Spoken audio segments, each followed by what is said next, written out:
be nice. Okay, this meeting is being live streamed. Yay! So I'm just going to give it just a moment or two so that it pops up for people and they can see it. I'll triple make sure.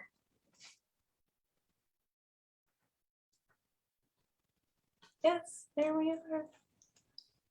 In the beginning, it's always like my thinking face when I'm like looking at everything to make sure that it's okay.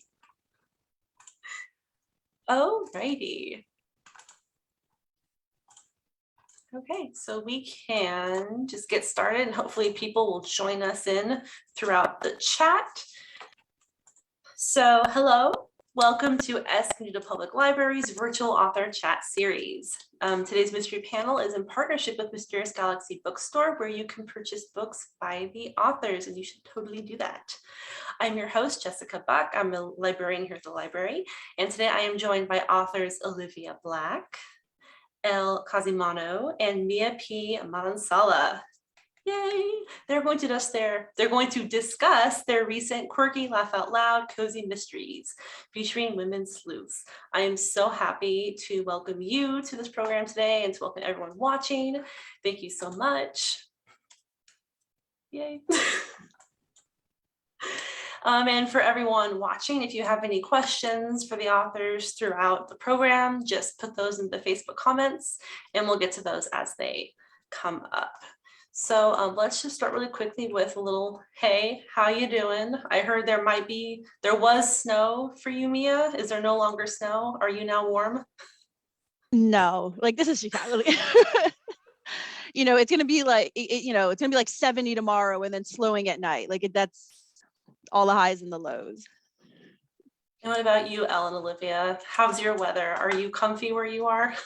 Olivia and I are very nice, close yeah. together. We've just learned that we're practically neighbors. We're only a few hours apart here, and where we are is beautiful. We've got lovely fall colors, and the temperature has warmed a bit, and it's just perfect. I wish I could keep it this way all year. I'm a little jealous. It's kind of hot here in California, but I just gotta deal I'm with jealous it. of that. I will trade you. I'll trade you in a couple of weeks, but right now it's nice. So let's get on to our questions. So to start with, tell us a little bit about yourselves and your journey to becoming a writer. And let's start with Elle. Right after you sip, of course. I'm Elle Cosimano, and my journey to becoming a writer is kind of an odd one, I guess. I've actually been writing now for more than 10 years. My first book debuted in 2014. For the last 10 years, I've been writing thrillers and mysteries for young adults. And my first novel for and about adults is Finley Donovan is Killing It, which is very, very different from anything I've written before. It's more dark comedy, and it's been a lot of fun to write. I never really saw myself getting into writing at all as a career. It sort of snuck up on me. I was in real estate and sales and marketing for more than 12 years before I realized that I wanted to pursue writing. It's sort of, I joked about having a midlife crisis and writing a novel for a good bit of my adult life when my mom finally put her foot down and challenged me to do it. And I don't think I would have risked it all if she hadn't pushed me in that direction, but I'm so glad she did. Yay, go mom. Okay, Olivia, tell us a little bit about you and your journey to becoming a writer. So I've probably actually been a writer my entire life. Like whenever I was like, before I could write, I would just scribble lines on paper and make big loops. And I thought I was writing the great American novel, but I have not gotten published until this year. So my latest book is No Memes of Escape. And let me tell you, debuting during a pandemic, I would not wish that on anyone. It has not been the easiest thing to do, but I'm really glad that I was able to debut. I was able to meet a great debut group, including Mia. And So I do have a degree in criminology, which I thought was a complete and total waste of time my entire career until I decided to write crime fiction. And then I decided to write cozies, which can't use any criminology in it. So it's still a complete and total waste of time. And that's me. Yeah, so for me, I've also kind of always been dabbling, like never finishing, but always dabbling in writing since I was younger. Like how a lot, like in elementary school, like every kid wins like an award for something. Like I would win awards for like your amazing stories like that we had to write in class. Like the first thing I remember ever writing for school, like we had to do a retelling of the Three Little Pigs, and like mine was that the big bad wolf was a drug dealer and the Three Little Pigs were trying to shut him down. And I was like in like 4th or 5th grade. So I think like crime writing, like, I must have always been destined for this. But I was like an English major in college just because I'm like, I like reading and writing, and that's all I knew. I didn't know what I was going to do with it. Teach, apparently. But like Elle, mine was more of like a quarter life crisis. So after I spent about 3.5 years teaching English in South Korea, and I had like the time of my life. I loved it. It was a wonderful experience for me after, especially for someone who didn't really know what they wanted to do after they graduated. And then I came back home after living alone and going on these like global adventures, and I was living with my family, working a part-time job, doing the same thing I always did. And at that time I was going to be turning 30, which like seemed like so terrible, and like 30 is great, people. If like for any of you, if any of you are like in your 20s and you're like, oh, I haven't made it by the time I'm 30, you're fine. But at the time I was feeling that pressure, like, is this all there is now? Like you've had your fun and that's it. So I decided to take my writing seriously. I took my very first creative writing class. I literally just Googled Chicago writing class because I didn't know where to start. And I got really lucky that class happened to be a one-day mystery writing workshop. And it happened to be taught by this awesome author named Lori Rader Day, who really kind of encouraged me, took me under her wing, introduced me to the local like Chicago mystery writing community. And this is back in 2015, so it took some time, but I got there and I debuted during a pandemic, just like Olivia. But I got to meet Olivia because of that. So, silver linings. Yes, thank you so much for sharing about yourself and your journey. And thank you to everyone watching and commenting. Thank you to Elizabeth and Marla and everyone else where I can see that you're watching, but I can't see who you are, but thank you anyways. And reminder that if you have questions, put those in the comments and we'll get to those as they pop up. So our next question is for those that are watching this now or maybe later who are just finding out about you and your amazing books, tell us a little bit more about them. So Elle.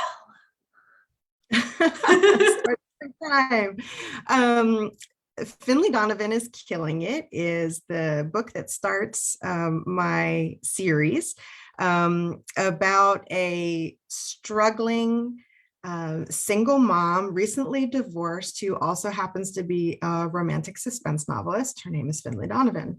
And when Finley is overheard having breakfast with her literary agent at Panera, they're discussing the plot of her book, which is long overdue to her editor. And of course, it's a suspense, so it's a murdery plot. She's overheard by the woman at the table beside her, who takes a keen interest in the conversation and mistakes Finley for a contract killer and attempts to hire her to do away with her problem husband. And Finley, who is financially devastated and struggling to make it with 2 small toddlers, is put in a situation where she has an opportunity to take the money and do something really horrific, or continue struggling to make ends meet. And so without revealing too much of the story, because I think it's better to go in with less information than more, Finley is wrapped up in a real life murder investigation that she is far, far too involved in. And that kicks off what is going to become a series. So the second book in the series, Finley Donovan Knocks Him Dead, actually comes out on February 4th, or February 1st, sorry. So I actually have 2 books out right now. So I have Killer Content and I have New Memes of Escape. And both of them are set in Williamsburg, Brooklyn. And they follow a Louisiana native named Odessa Dean that moves from the swamps of Louisiana to New York City. And she gets to Brooklyn and she's trying to navigate the big city while, of course, solving murders and slinging beer at the local bookstore / cafe, because all waitresses apparently solve murders, right? In their free time. Yeah, so I loved Elle's book. When I heard what it was about, I was just like, this is so hilarious. And so and such like a fun premise for a book. And Olivia has the best titles of anything. I'm so jealous of her titles. As for me, Arsenic and Adobo is my debut. It came out back in May, and it stars Lila Macapagal, a young Filipino-American woman whose life is following all these like rom-com tropes. You know, she's from a weirdly named small Midwestern town. She moves to Chicago for college, trying to kind of reinvent herself and make big things happen. She has terrible taste in men. So because of that, she ends up having to return home and try to save her aunt's failing restaurant. And because I was playing with rom-com tropes, she reconnects with her high school boyfriend, her first love. But because it's a murder mystery, it is not a second chance at love story. It turns out her ex-boyfriend is the town's vindictive food critic who's been trying to get her family's restaurant shut down for some time now. And then one day, mid-meal, mid-argument, he drops dead at her restaurant after she served him their food. And so, of course, she becomes the main suspect in the murder, and the restaurant is in trouble, so she feels the need to clear her name. That's the first book. And the second book, Homicide in Halo Halo, comes out February 8th. February is going to be an awesome month. Both of them. Yay, I'm so excited. I love all of your books and they're just so great. And I love all the covers. They just look so wonderful together and just by themselves. So we have a Facebook question. Thank you, Elizabeth. So, and if we need clarification on this, I can ask Elizabeth for clarification. Her question is, what do you want to do with the mystery genre? So I can start out if you don't mind. I've been reading mysteries all my life. I was a little tiny kid and I was like lining up at the bookmobile to get all the Agatha Christie's, and I love what I've been reading. And by the way, Elle and Mia, I love both of your books so much. And I love the fact that they're getting a little bit younger and they're getting a little bit more diverse, and that not everyone is a octogenarian blue-haired old lady.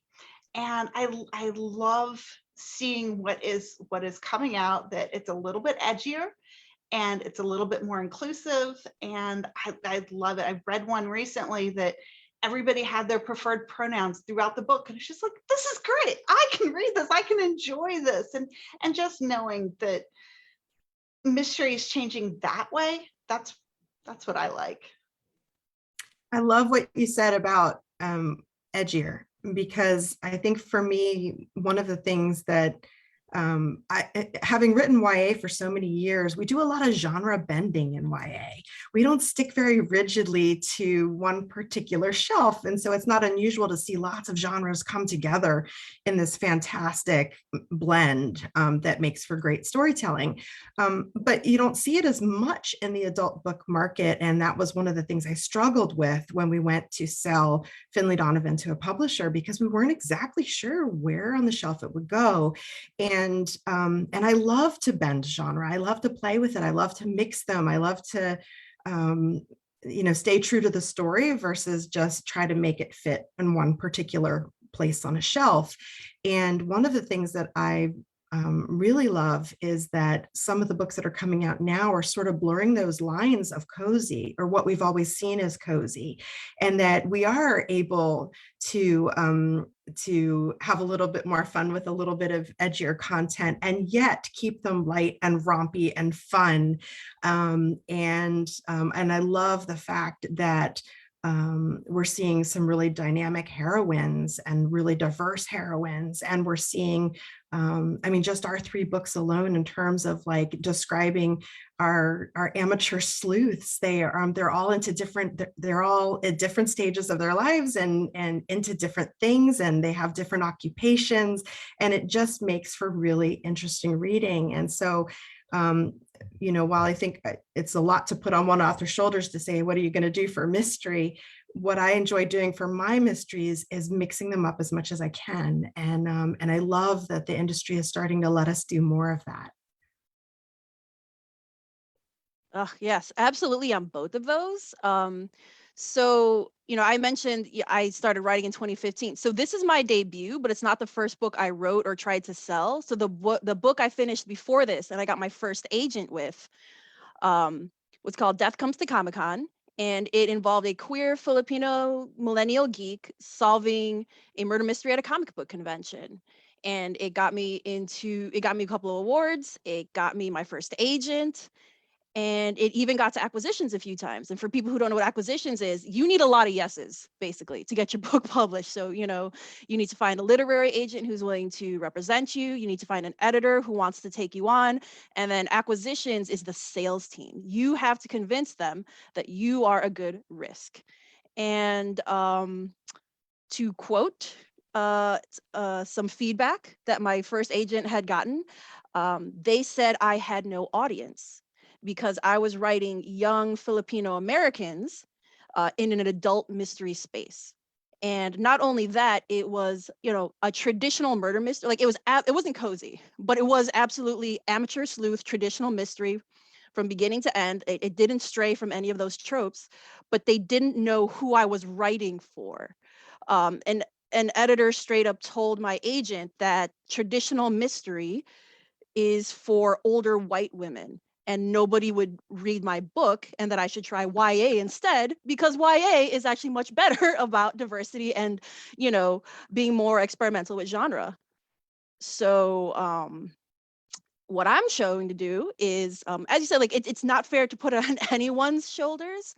And this is something, Olivia knows that we've talked about in our group with some of the writers of color, where there is an unfair amount of pressure put on us, because if the publisher does this experiment and it fails, so suddenly they're like, oh, look, we tried that thing, and clearly, people don't want to read, Filipino characters or Black characters or queer characters, or heaven forbids both, So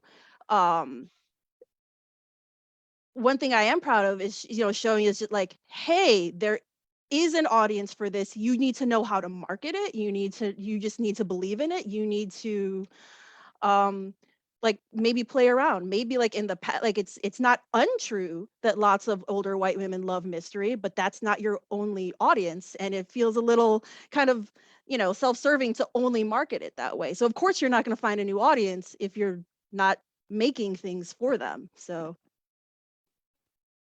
And if that's the only book on a shelf, that's the only book that gets sold. And Mia, I would love to read that book. You can send that to me anytime. Send it to me tonight. I need that book in my life. Yeah, thanks. Yeah, because Olivia said, I've been reading mystery since I grew up like Encyclopedia Brown. My mom got me into Nancy Drew. I was reading like Mary Higgins Clark in grade school because that's what my mom loved. My mom's the one who introduced me to cozy mystery, because we were like, oh my God, there's a genre that combines our two loves of food and mystery solving. But we would never see ourselves on the shelf. So that's what I was trying to do. I'm trying to broaden people's horizons and also write what I want to see. Excellent segue into our next question. And thank you, Elizabeth, for that great question, because I think that got some really good conversation. And I enjoyed listening to all of your answers. Next question is, how has your identity and experiences helped shape the stories that you write? Where are we starting now? We're all out of order now. I don't know. I'll Elle, start. if you want to. Yeah. Sure. So Finley Donovan is the first character I think I've ever written whose voice hits very close to home to my own. And so it was a lot of fun being a mom of two kids and being an author who has a lot of experience kind of struggling through the rougher parts of my early career.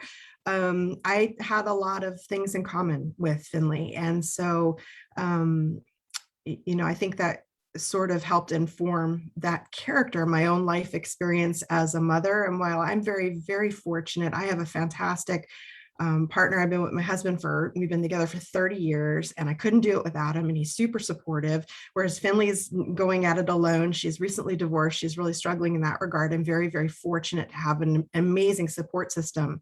But I have my children are grown now, they're 16 and 19, but I remember very clearly the days of struggling to finish a book on deadline because kids and life and carpool and, school and doctor's appointments and errands and all of the things that come into play. And then also, which is certainly much fresher, I think all authors in some regard can relate to the stresses and frustrations of the publishing industry. And there was a wonderful opportunity here to poke a little fun at our jobs and what we do, and our editors and our agents, and have a little bit of fun with that.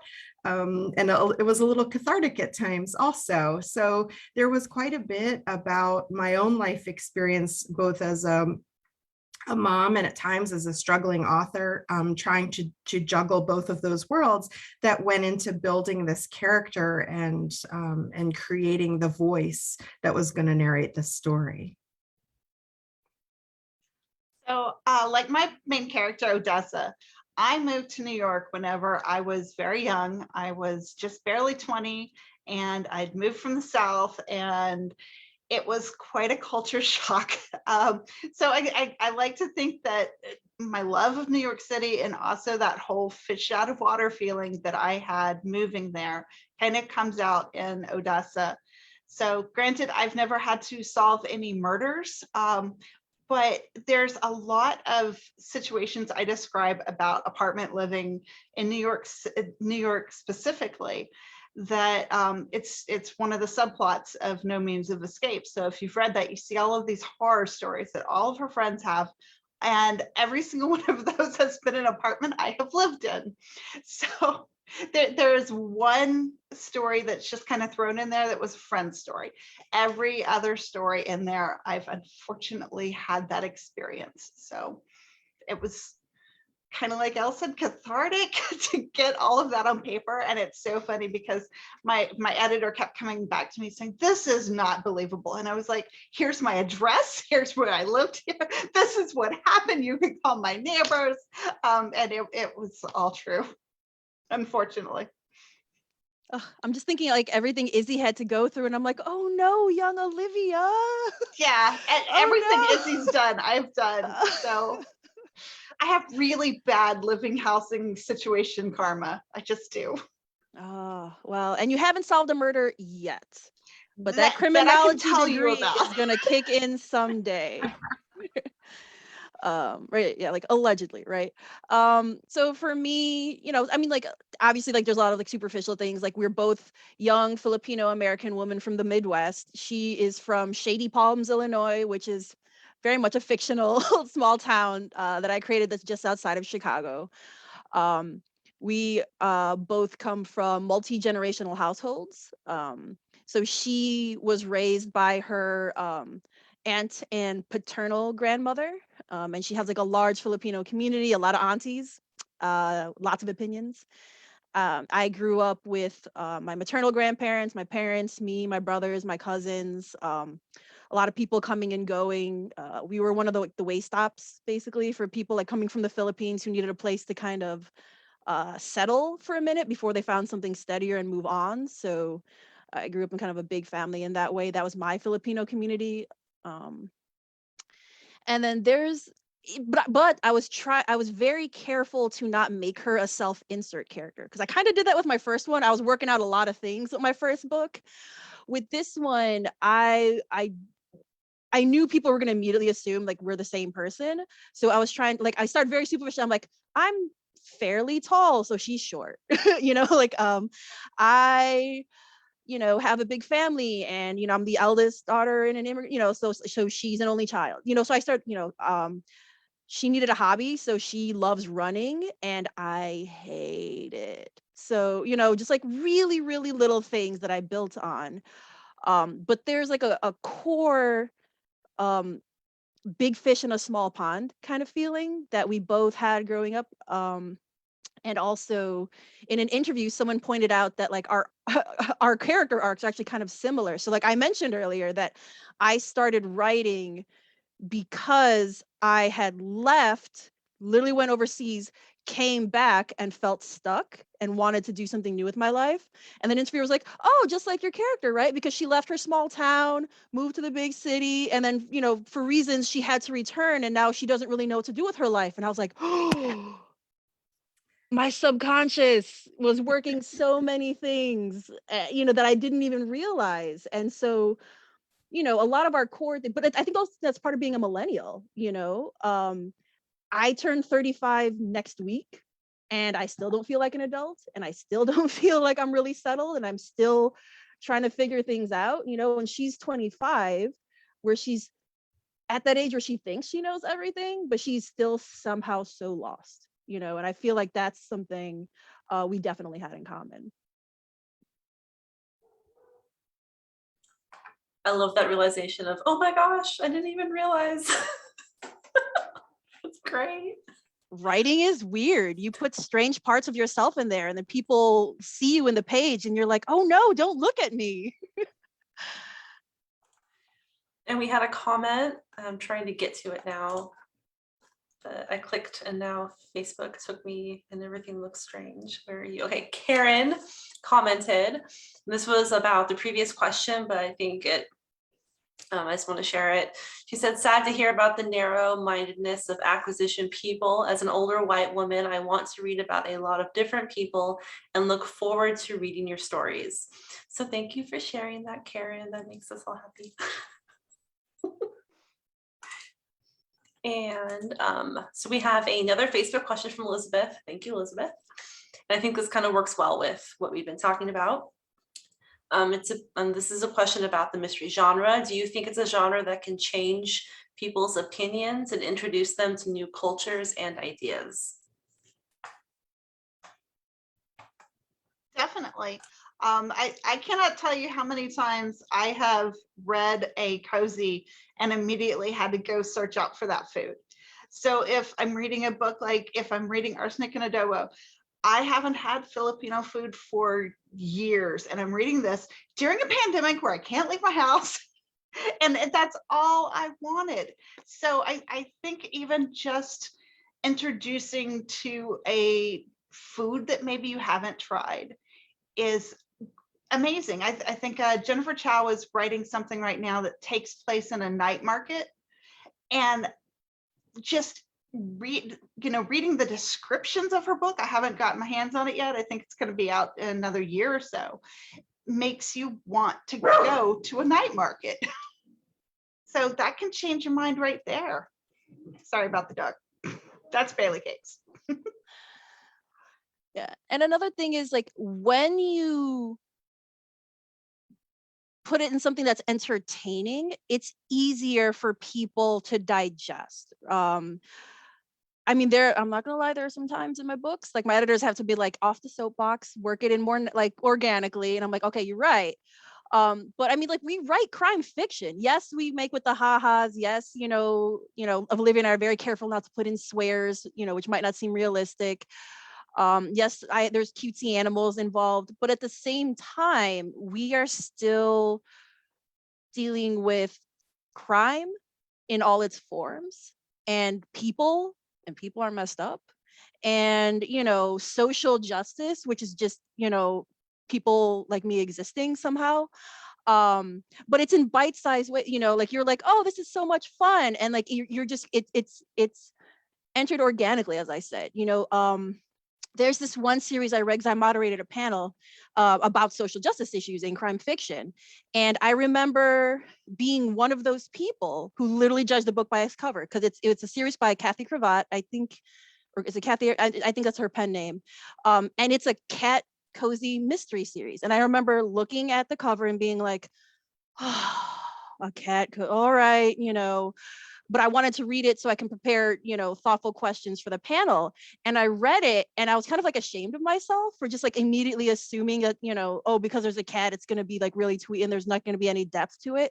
The one that I read was about kind of like adoption and at-risk youth.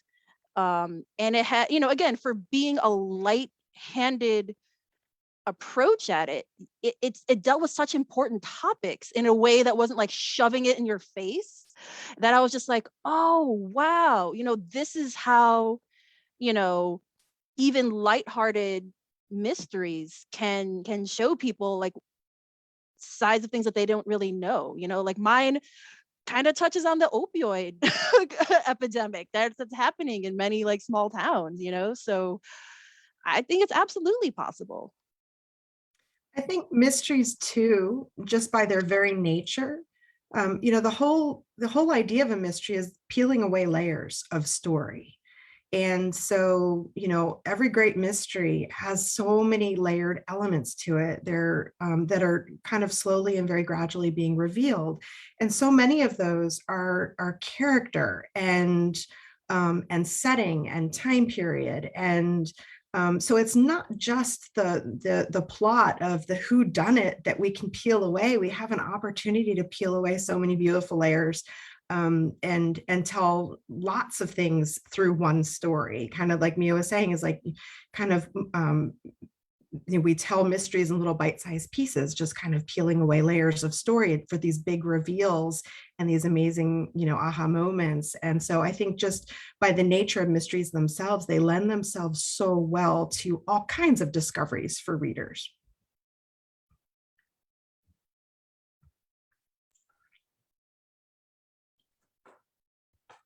Okay, thank you, Elizabeth. You are asking just on-point questions. So you've all kind of shared a little bit about yourselves and kind of how your experiences have kind of made their way into your books.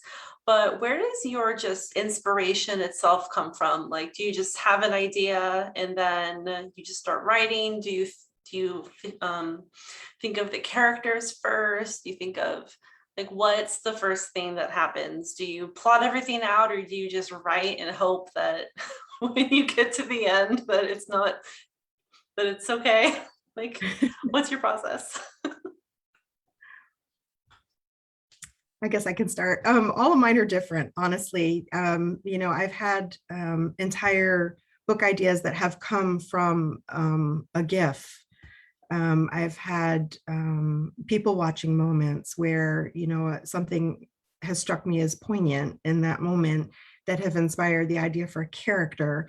In the case of Finley Donovan, it was actually people watching me, which inspired the story. I was actually in Panera having a conversation with my critique partners, and we were struggling over a plot point. And it happened to be a very murdery, bloody plot point. And it was very clear that the woman at the table beside us was eavesdropping because she looked deeply, deeply uncomfortable with the content of the conversation. And it had occurred to me after, she got up and left that, my gosh, if like people didn't know who we were, we could have been talking about anything. And, later on, the question was posed to me, what if they had thought, what if this poor woman had thought you were a contract killer and not an author who was just plotting fictional murders? And that was sort of like the seed of the story, where it actually came from. So I think, there's so many ideas that strike even at really inopportune times when I'm supposed to be working on another project, or I've got something else on my plate, or I'm under deadline for something else, and an idea will strike, just like a kernel of an idea that like just gnaws at me until I can't ignore it anymore. And then it sort of build on that from that small experience, whatever it was, whether it was a visual element or a song lyric or a moment in time or people watching on the street. The story idea comes usually in a very, very tiny glimmer of something that I can't shake, some kind of a thought or an image that I can't shake. And then I just sort of work at it until it blooms from there. So I love what you said about what if the person next to me is thinking this, because what if is like my entire philosophy on writing. What if it's an Agatha Christie, but instead of being locked in a castle, you're locked in an escape room? Or what if you're writing a cozy, but instead of setting it in the cute seaside town, you decide to set it in New York City, because, you know, why not? And pretty much all of my ideas, even if I've got a thread I'm working with, all the way down, it's what if. And then I like to pick usually the most absurd answer, because that's what I think is funny. It's the whole idea of if you ever hear hoofbeats in one of my books, it's gonna be a zebra. I can guarantee it's every single time I'm going to pick what I think is funnier on the what if. And I think zebras are funny. I think horses are boring. So that's pretty much my entire writing style right there, is what if, pick the most absurd route and just go with it. Yeah, like an odd occupational hazard is like talking about your work and then having everyone like look at you like what like a few years ago, I was at the airport on my way to BoucherCon, which is a mystery convention. Like, y'all remember conventions, seeing people in person? I miss that. But I happened to be at the airport at the same time because we were all on the same flight because we were going the same place. So I mentioned Lori earlier. So Lori Raider Day, another amazing mystery writer named Tracy Clark, our friend Sean Hare, like we were all like at the same time, like, oh, hey, what's up? So we were all sitting together. It's like 8 in the morning. And we're mystery writers on our way to a mystery conference. So what are we talking about? Murder and like body disposal and like different things we had been researching. And then suddenly like it got like really quiet around us because like we were waiting at the gate, and Laura looked around and she was like, we're mystery writers, people. We're mystery writer, you know, like she had to call it because like everyone around us had like picked up their luggage and moved away from us because we were so enthusiastically discussing murder at the like just so early in the morning. And then we're just like, oh yeah, maybe not the place. So I love that was like your inspiration. For me, for this book, at least, it was a conversation I had with my mentor, Kelly Garrett, another amazing mystery writer. And we were talking about how a lot of contemporary cozies we were reading at the time had rom-com tropes in them, right? Because like like my entire first page is me playing with the rom-com tropes that are very similar to cozy tropes, right? That's why I said, young girl from a small town, moves to the big city, can't hack it, has to return home, has to save something. Is she saving the community center? Is she saving the family's like Christmas tree lot? Like something like that. And they fall in love, if not romantically, then with the town and the life that they had left behind, right? So I just was like, oh, these are just rom-coms with dead bodies, and one day I was on the way to work and the first line of the book, like fully formed with the character name and everything, popped into my head, which was, my name is Lila Macapagal, my life has become a rom-com cliche. And so like I pulled out my phone because I was like, that is a story.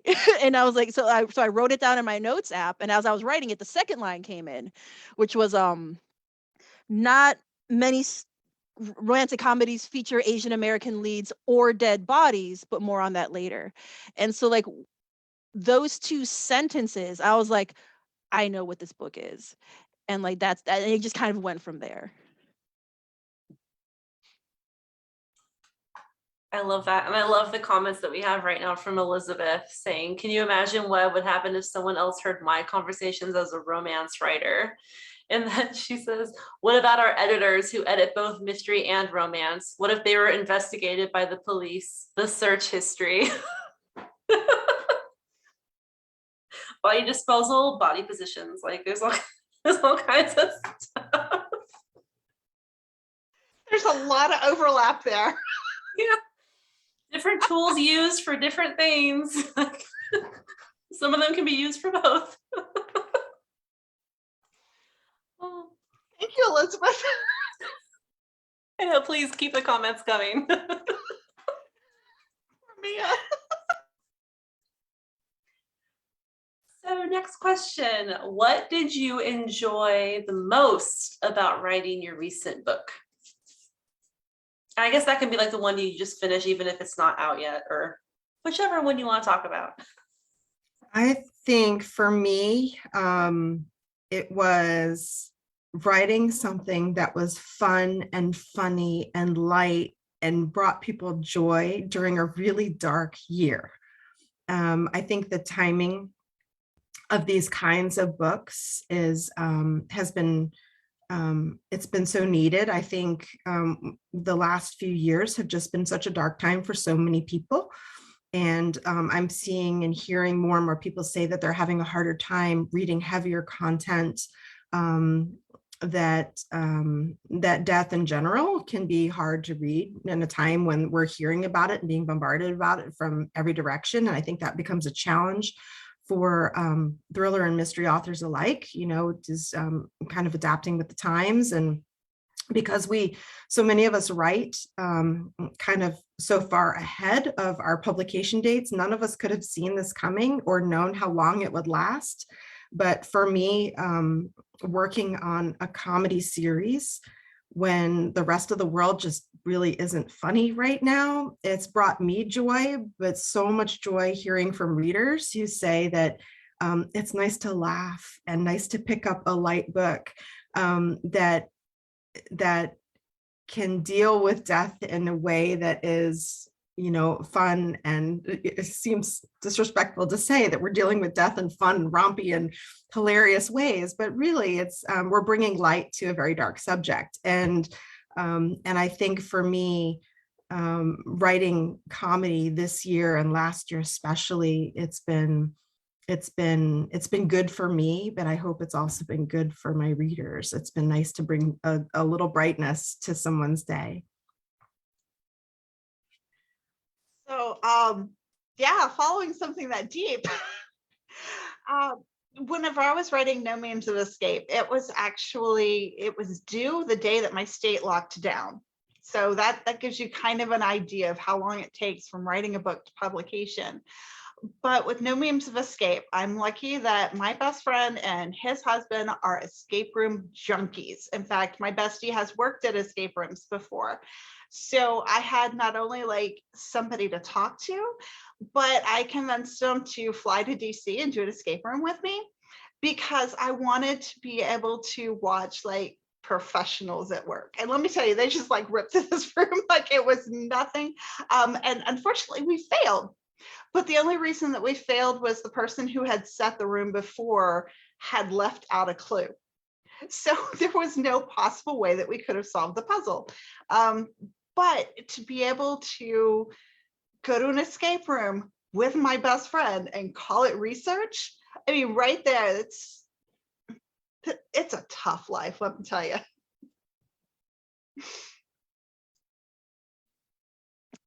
So for me, yeah, so working way ahead, and then also I agree with that. So having something light to work on was great, but also I don't know if you two had the same thing, but like, first of all, there's something that we did in publishing we call second book syndrome, where with your first book you had all the time in the world to think of it, to write it out, to make it good. But that second book, you're on contract, you're on a special deadline that you've never had before, and and now you have these expectations as well, and I had to turn in book 2 before book 1 was even out in the middle of a pandemic. So a lot of times I was like, oh, this is getting dark, isn't this supposed to be a comedy? And I had to be like, delete. So forcing myself to make with the funny was difficult, but I think it was good for me after a while, because like it was getting really bad with book 2. But one of the great things about it was it takes place, it involves a a beauty pageant, Death at a Beauty Pageant. Because what do small towns in the Philippines have in common? They love beauty queens. They love beauty pageants. So I got to watch, I got to procrastinate and research by watching, Miss Congeniality and Drop Dead Gorgeous and, all these kind of fun things in preparation. And book 3, which I'm turning in on Monday, takes place around Christmas. So I get to make and I am one of those weirdos that actually kind of like Christmas music. So I'm like, yes, let's talk about Mariah Carey, like I get to make all those fun things. So like helping me get into the spirit, and also because I include recipes, the fact that I can just bake and it's like, oh no, I'm researching, I'm totally doing work. I have to make 5 different cookie recipes. How do I know which one makes it in the book? Like that has been great. I really wish we lived closer. I understand you, Mia. I also love Christmas music, and it's like my brain will just start playing it like July. I'm like, no, we gotta wait. I've been listening to it to help me like get into the mood for book 3. I don't usually listen to music with lyrics when I'm writing, so it's been like jazzy, like instrumental Christmas music. And my husband walked in, he was like, no, it's still November. And I'm like, I need it for writing. I need to get into the mood. And he's just like, oh, fine, So speaking of baking, listening to music, have you done any like fun, not what you normally do, interesting research for your books that has stood out? I don't know that it's not what I would normally do, but the research is definitely, I think, the most fun part of what I do, like getting out of the chair and getting away from the keyboard sometimes is just, it's inspiring, and it kind of breeds all of these new and amazing ideas, but it also keeps things fresh and interesting, so that I'm not just, rotting away behind the keyboard. But I think the most fun thing that I've done, I had the benefit of attending the Writers Police Academy for 3 summers in a row. And I miss it terribly because it's, with COVID, so many things, like we talked about, not having conferences, not having conventions, not having all these amazing real life opportunities. But it's basically a police academy for authors who write crime to come and do all of these amazing hands-on classes. And so that was just amazing fun, but also built my confidence enough to go back home and try to initiate research opportunities of my own. And one of the ones that I did, I thought was the most fun, was a tour of a regional forensics laboratory. And it's the same forensics laboratory that Finley visits in Finley Donovan is Killing It.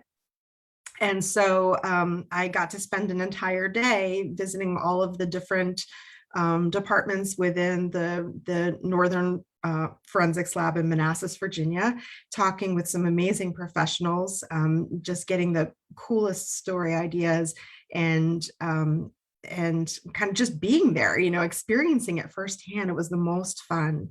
And so those, I think, like me and Olivia were saying, just the hands-on opportunities that the time away from the keyboard sometimes is even more valuable than the time spent behind the keyboard.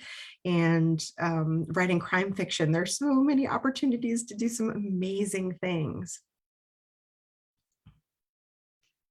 So I already mentioned I got to go to escape rooms just for this book. Whenever I was writing killer content, I spent a lot of time going to small breweries and sampling different kinds of craft beer because I wanted to have fun craft beer and fun names. I'm working on a new series that I actually have a draft to do on Monday. So I guess Monday's a big day. And it takes place in a record store. And it just so happens that my father-in-law is a records junkie. So we just like sat down and talked, and he gave me these stories, and he told me all sorts of like, oh, everybody I knew bought this one album just because of this little hidden thing in the liner notes and things like that. And I've had records in my life, but I've never been a hardcore collector. So being able to have one in my family that I can go to and get all these great stories and get inspiration, and plus get to talk to great people. So research is fun. Yeah, I've been to the Writers Police Academy before, but I don't do a lot of like that technical research. I'm very hand wavy with the law enforcement side. I'm not gonna lie.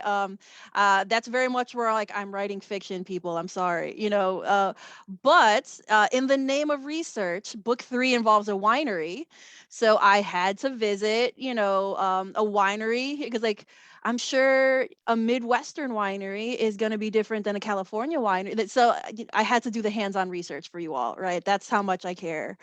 And I also had to ask questions, and I had to be like, oh, I'm an author. Like, I'm not just some weirdo asking you about what you do in the wintertime with your grapes and what happens and like, what's that storage shed over there for? Like, there's a reason I'm asking these questions, and I tipped them very well, for taking up their time. But that was a lot of fun. We don't really get to get out much, but in the summer I was able to do like a 3-day weekend kind of getaway with my husband to tour a couple of wineries and work some of those details into the story. I appreciate the sacrifice to make sure that things are accurate. Okay, let me just peek onto Facebook really quick. Got a lot of comments about excitement. Yes, totally agree. Lighter reads this year. Thank you, Jessica. Thank you, Elizabeth. Thank you, Marla, everyone who's commenting and watching. Appreciate you hanging out with us for this little carved out time of the day. So we're getting a little bit towards the end. So our next question is, what has been one of your most rewarding experiences as an author? So because I've been writing YA for so long, some of my readers who were teenagers when I started writing are now all grown up. And it was last year, maybe 18 months ago, I was in the grocery store doing what moms do in the grocery store when my phone vibrated, and I picked it up, and it was an email from a familiar name of a teen fan who had read one of my books that had some pretty heavy crime and forensics elements in it. It was the Nearly Gone and Nearly Found series from, way back in 2014. And I had remembered her name from when she had written me a fan letter then when she was in high school. And she had written to tell me that she, because of reading those books, she had, it had piqued a curiosity in forensic science, and that she went on to apply to a forensics program and was working in forensics at the DC Crime Lab at the time that she wrote me this letter last year. And it was like literally I bawled. I started crying in the grocery store because here was a young woman who was telling me that something that I had done that I hadn't, when you sit down to write and tell a story, you don't necessarily think that you will affect people in those ways, but that someone had read that story, and because of something she saw and experienced in that story, it piqued an interest that changed and shifted the whole direction of her life. And that was, I think, for me, one of the most amazing jaw-dropping moments of my career. It was really, really special. And I think, now, even still, like the most rewarding part of what I do is interacting with readers and fans. Like the most amazing thing for me now with Finley is Bookstagram and Instagram. And so if we have any Bookstagrammers out there watching, my gosh, you guys are amazing.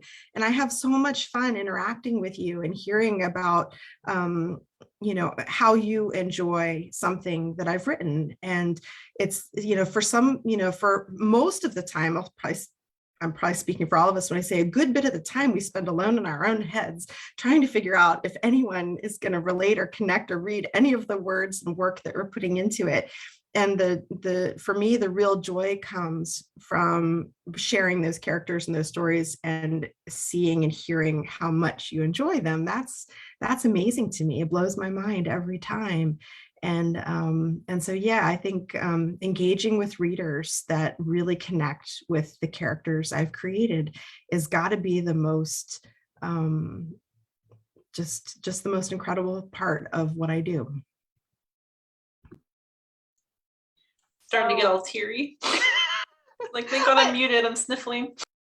I was gonna say, Elle went deep, so I'm gonna go sappy. So definitely the best part for me on my writer's journey so far has been this group of writers. They're named the Berkeleys, and I've got 2 shelves here dedicated to them. It's my debut writers group. Mia actually introduced me to the Berkeleys, and I will forever be grateful.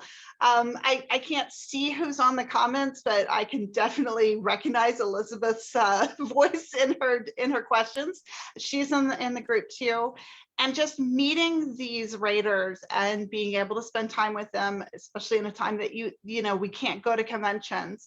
But I know that especially we've got people in New Zealand, we've got people all over the world, and anytime, day or night, you've got a question or you're just bored and lonely, this whole group is there. And then I've met all of these other writers outside of the group that just keeps expanding, I guess, my worldview. And I don't know if I've told Elle this, but I'm such a huge fangirl of hers. So I was just like, Elle. So getting to know all these people that I am just a huge fan of is definitely, that's been it for me. That's my highlight right now.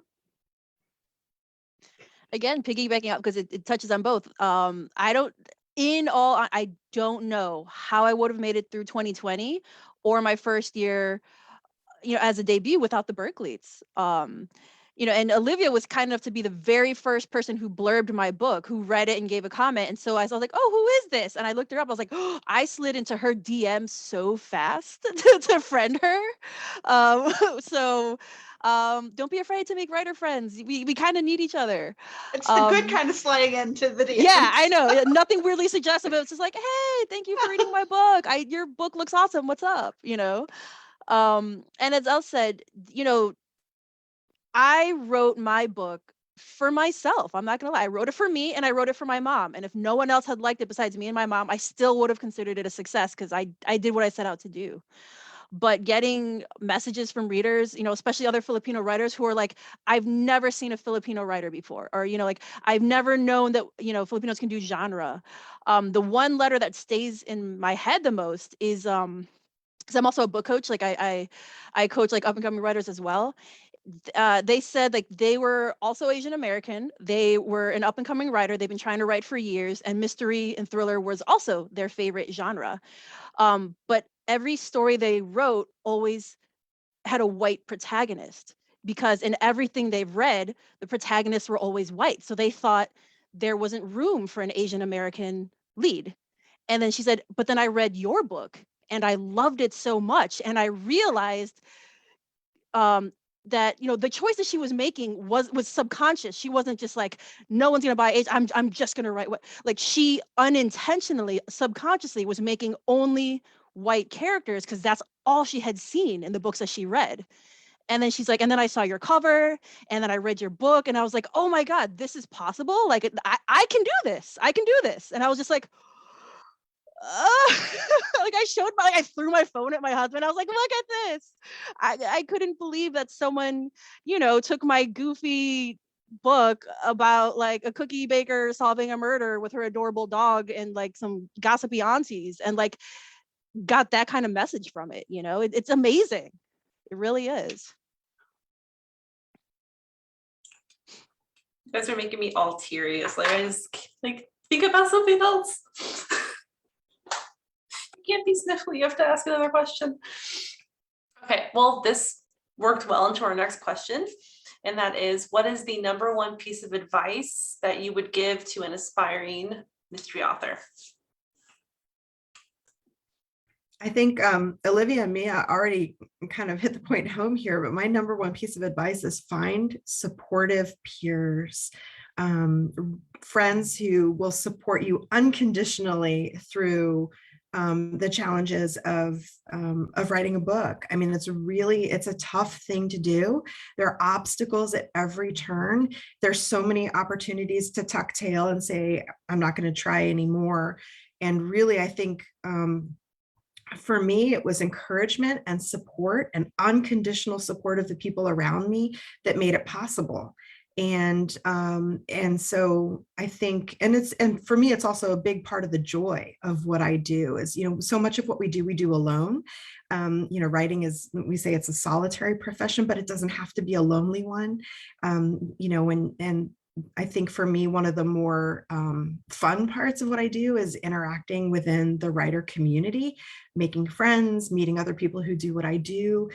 We're all creative, open, supportive people. And I think the biggest piece of advice I could give is to turn off the negative voices around you as much as possible and really bring people close to you that believe in you even more than you believe in yourself and are willing to lift you up when you're down and kind of push you outside of your comfort zone to do hard things.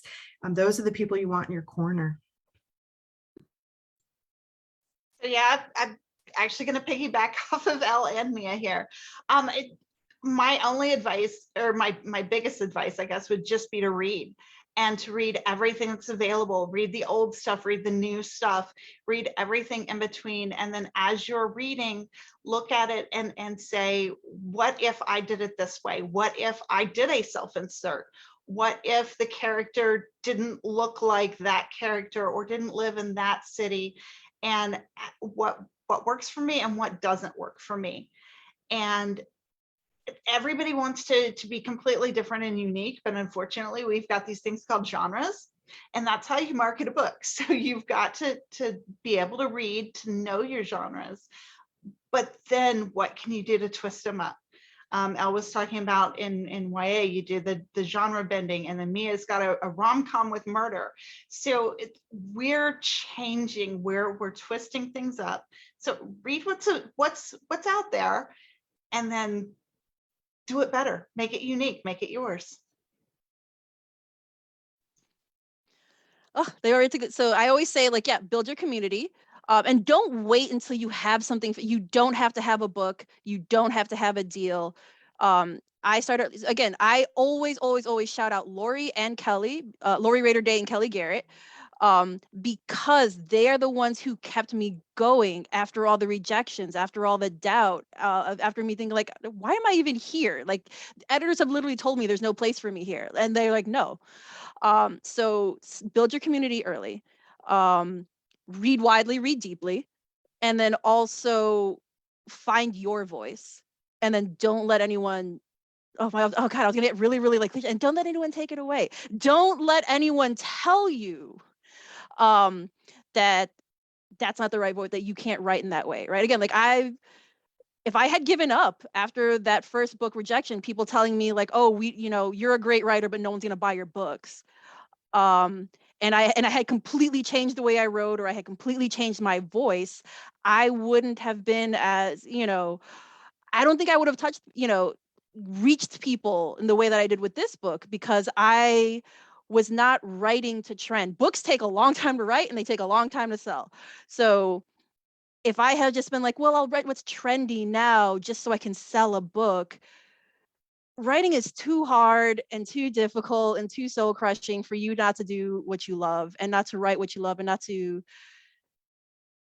for you not to be you, in all honesty. So try to figure out what that is. Not everyone knows, right? A lot of people start out imitating authors that they admire, but you find your voice along the way. So find your voice and don't let anyone tell you that it's not marketable.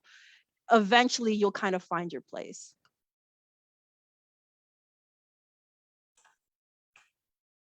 Thank you so much for sharing your advice.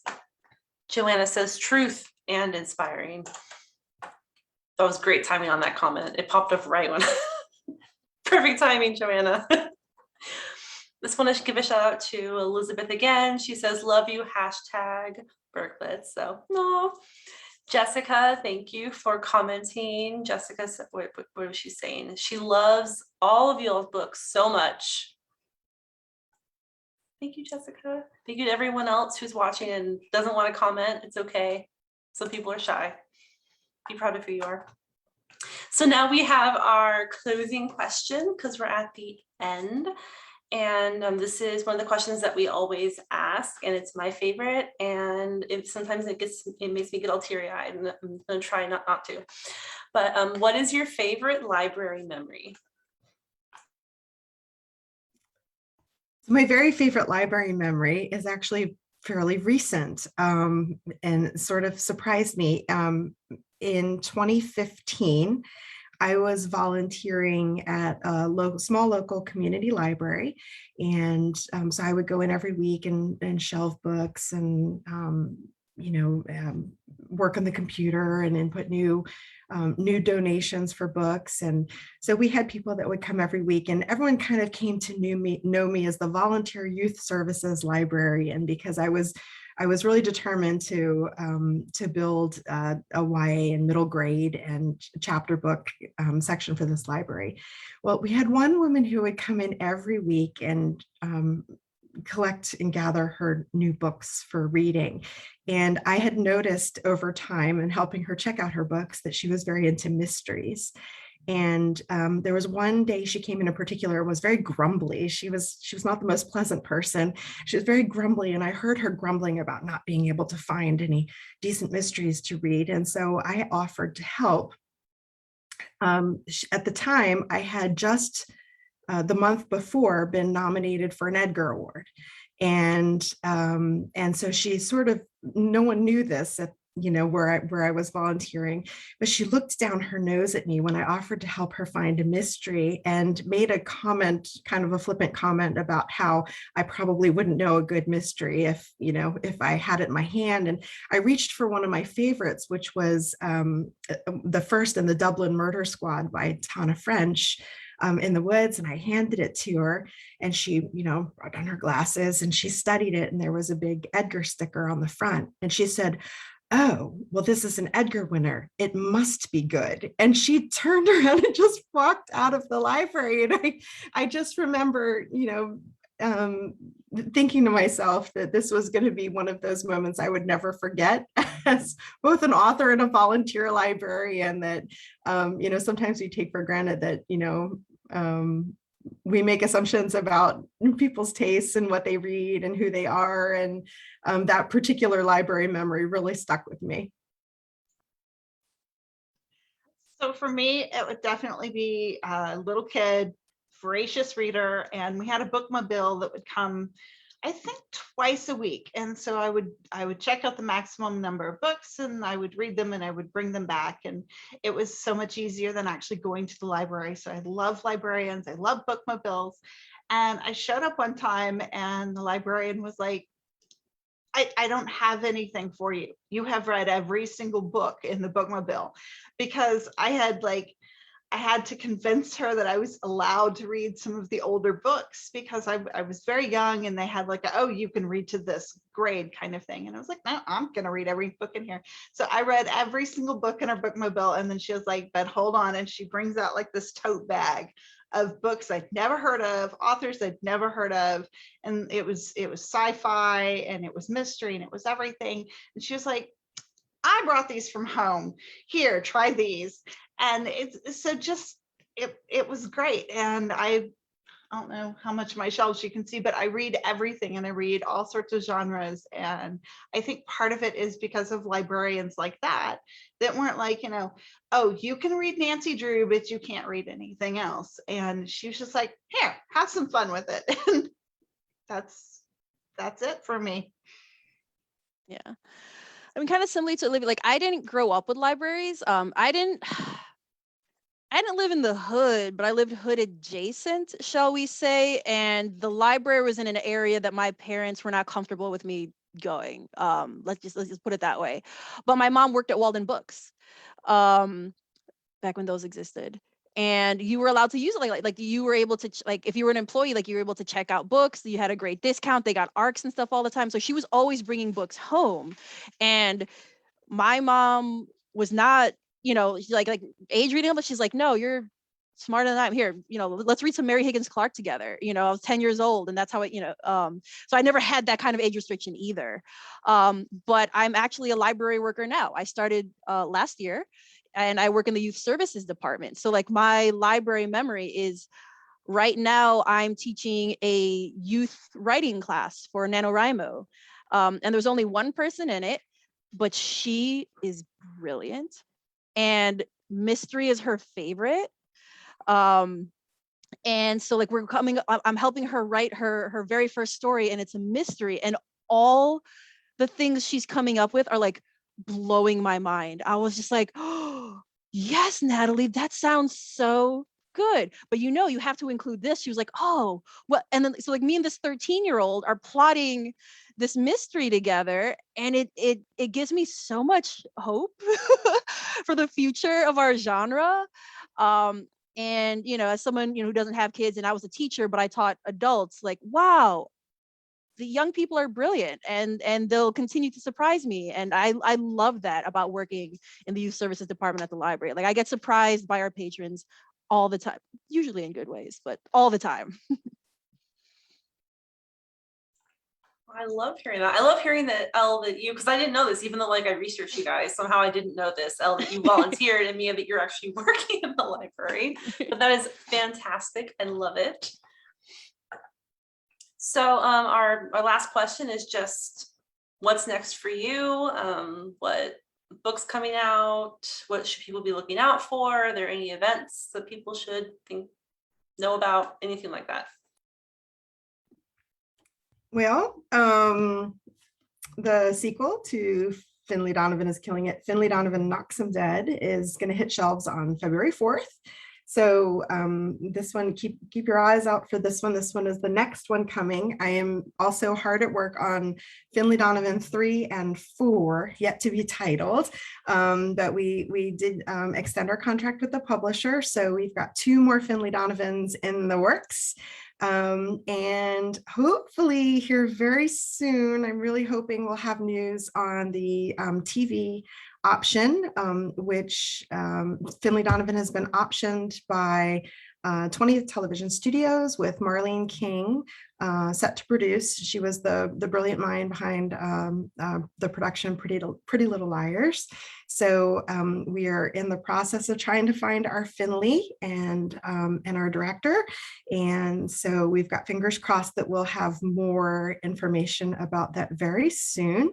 And yeah, so I've got a big calendar of events coming up for 2022, which you can find in the link tree in my Instagram bio or on my website on the calendar page.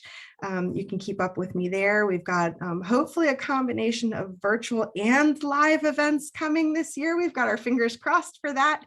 And so I hope to see some of you virtually or maybe even in person, which would be awesome. So I am so glad that you've got more Finleys coming out, and I can't wait to see her on TV and read the next books. So right now I'm working on a brand new series. It is set just outside of Austin, and it is 3 sisters who have revived their grandparents' record shop.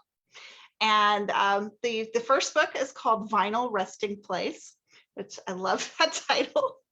And it's going to come out in 2023. So I don't have any books coming out next year, but this is starting out as a 3-book series. And the 3 sisters, they revive the record store, they set everything up, they have a grand opening party, and they find a dead body in the store. So that's the setup. It's Vinyl Resting Place, and I'm really looking forward to it. Didn't I say she has the best titles? The best titles. Thank you. I am the pun queen. Yeah, unfortunately, it's kind of hard to pun with Filipino food, so I had to go the crime alliteration route with my titles. So Homicide and Halo Halo comes out February 8th, and as I said, it's murder mystery at a beauty pageant. So when the head judge of the town's beauty pageant is murdered and her cousin slash frenemy is the main suspect. My protagonist, Lila Macapagal, who again, Filipino American cafe owner, who has a uncomfortable connection to this pageant. It's connected to her past. She has to kind of step in and help solve the murder because it looks like either her or her cousin might also be next. So that's book 2 in February, and book 3, which I turn in on Monday. I don't think I'm allowed to share the title yet, but it's set to come out October 2022. So if things go well production wise, I'm going to have 2 books out next year in this series. So and it takes place around Christmas time and involves a winery, and I'm not allowed to say much more than that. So exciting. Oh, I can't wait. And in the comments, everyone's excited. Joanna, Jessica, everyone. Me too. Can't wait. So we are, I was going to say we're right at the end, but it's like a minute past. Like, darn it. I was almost just like, we're right at the end. Okay, we're over the end now. Thank you so much for everyone watching now, watching later when this is recorded. Thank you to our wonderful authors for spending time with us, for answering questions, for talking with me and with each other. Thank you to Mysterious Galaxy for partnering with us and for selling books by the authors. And that's where you can buy books by the authors, or if you're not local, your local bookseller will have them too. You can also check them out from the library, which you should do. And if your library doesn't have them, you can do a purchase request and tell them to buy them. So you should do that regardless. If you're going to check it out, just do it. And yeah, thank you so much for joining us. We hope to see you again. We only have a few more of these virtual author chats lined up, and then we'll see what happens after that. The world is changing. If I can add something, Yeah. If you haven't ordered a book already, I do believe that Mysterious Galaxy has signed copies of all of our books. So, or at least book plates. So if you have not ordered a book yet, Mysterious Galaxy can hook you up with some autographed copies. Or you can order another one and gift it. Even better. The holiday season. Yeah. Gifts that keep on giving. Okay, thank you, Olivia, for plugging that in there. So I will say good night to everyone. Thank you so much for joining us, and we hope to see you next time. Thank you, Jessica. Thanks, Thank everybody. you. Thank you.